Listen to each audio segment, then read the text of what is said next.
Binerin heja ez niha liyek ji bendavên bajarê Hesekê me.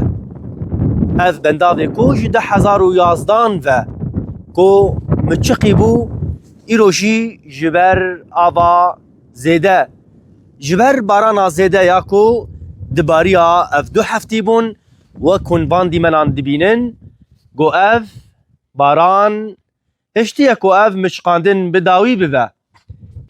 Ev bendav duyem bendav li bajarê Hesekê ye.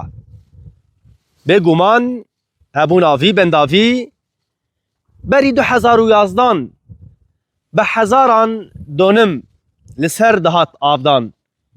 Lê ji ber siyasetên dagirkeriya Tirkiye yê rê li ber girtina avê hemû çavkaniyên avê cem û cihokên ku ji Bakurê Kurdistanê derbasî Rojavayê Kurdistanê dibû ji aliyê Tirkiye ve dihat qutkirin.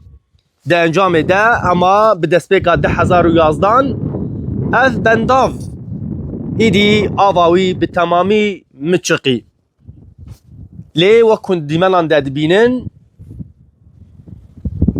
ev îro çend rojin av ji ber barana zêde got ev heftî 2 heftî dubarin îdî kom dibe û di encamê de careke din ger wiha dewam bike dê rewşa vî bendavî careke din baştir bibe.